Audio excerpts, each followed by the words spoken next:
أعوذ بالله من الشيطان الرجيم. بسم الله الرحمن الرحيم.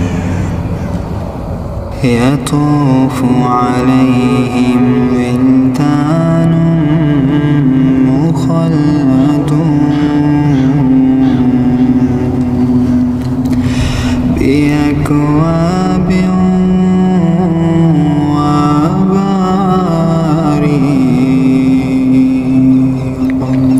وكأس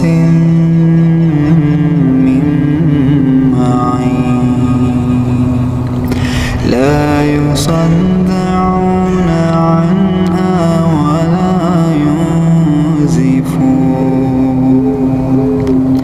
وفاكهة مما يتخيرون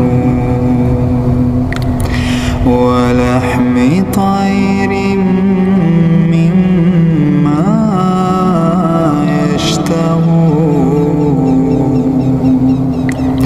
وحور عين كأمثال اللؤلؤ المكنون جزاء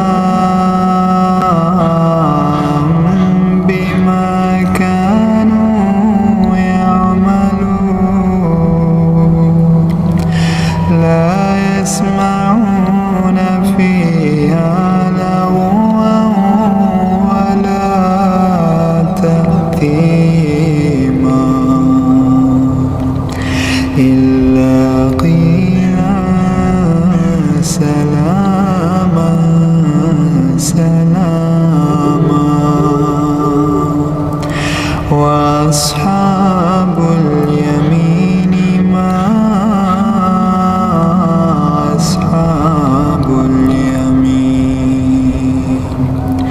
في سدر مخضود وطلح ممدود وظل ممدود وماء مسكوب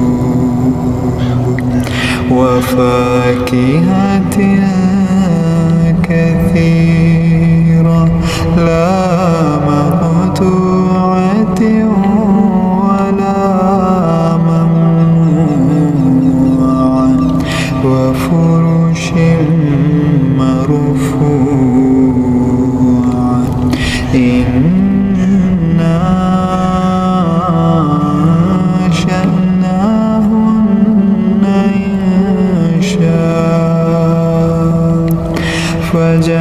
فجعلناهن أبكارا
فمالئون منها البطون فشاربون عليه من الحميم فشاربون شرب الهيم هذا نزلهم يوم الدين نحن خلقناكم فلولا